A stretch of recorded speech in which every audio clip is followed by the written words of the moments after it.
Information اب کے ناظرین السلام علیکم۔ نئی ویڈیو میں خوش آمدید۔ بھارت میں مساجد کے شہید کرنے کے بعد طالبان رہنما انس حقانی نے بھارت پر بجلیاں گرا دیں۔ بھارت کے وزیر داخلہ اور بی جے پی کے صدر امت شاہ کے بیٹے جے شاہ کو اغوا کر لیا۔ طالبان نے ایسا اعلان کر دیا کہ امت شاہ، بی جے پی، مودی سرکار اور پورے بھارت پر لرزہ طاری ہو گیا۔ طالبان نے بھارت کے خلاف انتہائی بڑا قدم اٹھا لیا۔ ویڈیو کی تفصیلات میں آگے بڑھنے سے پہلے ہماری ویڈیو کو لائک کرنے کے ساتھ چینل کو سبسکرائب کر کے بیل آئیکن پر کلک کر دیں۔ بھارت میں مساجد کے شہید کرنے کے بعد آر ایس ایس کے غنڈے بے نقاب ہو گئے۔ طالبان کا ایسا اقدام سامنے آ گیا کہ پوری بی جے پی ہل کر رہ گئی۔ پورے بھارت پر لرزہ طاری ہو گیا۔ بھارت نے اور مودی سرکار نے میٹنگ طلب کر لی۔ بھارت کے وزیر داخلہ امت شاہ اور بی جے پی کے صدر پر انتہائی بڑا وار کر دیا۔ طالبان نے بہت بڑا قدم اٹھاتے ہوئے امت شاہ کے بیٹے جے شاہ کو گرفتار کرتے ہوئے اغوا کر لیا اور ساتھ ہی پورے بھارت پر لرزہ طاری ہو گیا۔ تفصیلات کے مطابق بھارتیہ جنتا پارٹی کے 2 ترجمانوں کے پیغمبر اسلام سے متعلق توہین خیز بیانات پر نہ صرف پوری دنیا کے مسلمان بلکہ طالبان رہنما انس حقانی کا بڑا اعلان سامنے آ گیا۔ انس حقانی کے ان بیانات کی وجہ سے بھارت پر لرزہ طاری ہو گیا اور بھارت کے خلاف انس حقانی نے تاریخ کا بڑا قدم اٹھا لیا۔ جے شاہ کو گرفتار کر کے اغوا کر لیا۔ بھارت میں برسر اقتدار ہندو قوم پرست جماعت بھارتیہ جنتا پارٹی کے 2 ترجمانوں کی جانب سے پیغمبر اسلام سے متعلق توہین آمیز بیانات دینے پر بھارت سمیت دنیا بھر کے مسلمان برہمی کا اظہار کر رہے ہیں، جبکہ سوشل میڈیا پر بائیکاٹ انڈیا کی مہم چلائی جا رہی ہے۔ یہ چند روز ایک ٹی وی مباحثے کے دوران بی جے پی کی ترجمان نپور شرما اور پھر دہلی میڈیا ونگ کے سربراہ نوین کمار جندال کے مائکرو بلاگنگ ویب سائٹ پر پیغمبر اسلام سے متعلق توہین آمیز الفاظ استعمال کرنے کے بعد شروع ہوا۔ بیانات پر دنیا بھر کے مسلم ممالک سے مذہبی پیغامات جاری ہوتے رہے۔ بی جے پی نے دونوں پارٹی اراکین کی معطلی کا اعلان کیا۔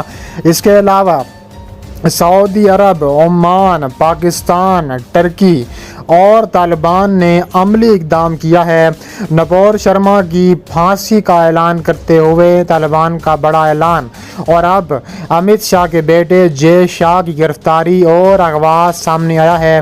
سعودی وزارت خارجہ نے اتوار کو جاری ایک بیان میں کہا ہے کہ سعودی عرب نے دین اسلام کی مقدس ہستیوں کی توہین کو ہمیشہ مسترد کیا ہے۔ آج یہ موقف ہے، آئندہ بھی یہی رہے گا۔ عمان کے مفتی اعظم شیخ احمد بن عبد الخلیلی کی جانب سے جاری ہونے والے بیان میں کہا گیا ہے کہ بھارت نے حکمراں انتہا پسند جماعت کے سرکاری ترجمان کی پیغمبر اسلام صلی اللہ علیہ وآلہ وسلم، ان کی پاکیزہ بیوی ام المؤمنین عائشہ رضی اللہ تعالیٰ عنہ کے خلاف گستاخانہ اور فحش گالی پر خلاف جنگ ہے۔ زمین کے مشرق اور مغرب میں مسلمان، اور یہ ایسا معاملہ ہے جو تمام مسلمانوں کو ایک قوم کے طور پر اٹھنے کا مطالبہ کرتا ہے۔ کویت اور قطر میں وزارت خارجہ نے بھارت کے سفیروں کو طلب کر کے احتجاجی نوٹس تھمائے ہیں۔ دوسری جانب پاکستان کے وزیر اعظم شہباز شریف نے بھی ایک بی جے پی کے رہنماؤں کی جانب سے توہین آمیز بیانات کی مذمت کی ہے۔ وزیر اعظم شہباز شریف نے ٹویٹ میں کہا ہے کہ میں ہمارے پیارے پیغمبر اسلام کے بارے میں بیان کی شدید الفاظ سے مذمت کرتا ہوں۔ انہوں نے کہا ہے کہ ہم یہ بار بار کہہ چکے ہیں کہ مودی کے اقتدار میں بھارتی مذہبی آزادی کے ختم کر دیا اور مسلمانوں سے برا رویہ رکھ رہا ہے۔ پاکستانی وزارت خارجہ نے مذمتی پیغام میں یہ کہا ہے کہ بی جے پی کے اراکین کے الفاظ سے پاکستان سمیت دنیا بھر کے مسلمانوں کے جذبات کو شدید ٹھیس پہنچی ہے۔ ایک بیان میں وزارت خارجہ کا کہنا تھا کہ بھارت میں مسلمانوں کو منظم طریقے سے بدنام کیا جا رہا ہے اس کے علاوہ افغانستان کی حکومت نے مذمتی پیغام میں بھارت پر زور دیا کہ وہ اس طرح کے متعصب لوگوں کو دین اسلام کی توہین کر کے مسلمانوں کے جذبات مشعل کرنے کی اجازت ہرگز نہیں دیں گے۔ مسلم ممالک کی تنظیم اسلامی تعاون تنظیم نے ایک بیان میں کہا ہے کہ بھارت میں اسلام کے خلاف نفرت اور اسے بدنام کرنے والے شدت پذیر مہم کا ایک حصہ ہیں۔ ریاست اتر پردیش کے شہر کانپور میں اس کے خلاف ہونے والے پرتشدد مظاہروں کے دوران کم از کم 40 سے زیادہ افراد زخمی ہو گئے۔ پیغمبر اسلام سے متعلق توہین آمیز بیانات دینے پر نپور شرما کے خلاف بھارت کے کئی تھانوں میں لوگوں کی شکایات پر مقدمات درج کیے گئے، لیکن ان کے خلاف اب تک کوئی قانونی کارروائی نہیں کی گئی۔ بھارتی صحافی اور NDTV کی نیوز اینکر کارگی راوت نے نپور شرما کے توہین آمیز بیان پر اسلامی ممالک میں سامنے آنے والی رد عمل سے متعلق الجزیرہ کی ایک ٹویٹ ریٹویٹ کرتے ہوئے لکھا ہے کہ ٹی وی پر BJP کی ترجمان نپور شرما کے ریمارکس اور نوین کمار جندال کی ٹویٹ کے بعد کچھ ممالک میں ہندوستانی مصنوعات کے بائیکاٹ کا مطالبہ کر دیا گیا ہے۔ BJP کی قومی جنرل سیکرٹری اروند سنگھ نے اپنے بیان میں کہا ہے کہ ان کی جماعت تمام مذاہب کا احترام کرتی ہے، تو بھارت کے زیر انتظام کشمیر کے سابق وزیر اعلیٰ عمر عبداللہ نے ٹویٹ میں لکھا ہے کہ BJP کو بھارت کے لاکھوں مسلمانوں کے جذبات سے کھیلنے کا کوئی حق نہیں۔ انہوں نے کہا ہے کہ اب وقت آ گیا ہے کہ طالبان کے ساتھ ان کا ساتھ دیا جائے اور بھارت کو عبرت کا نشان بنایا جائے۔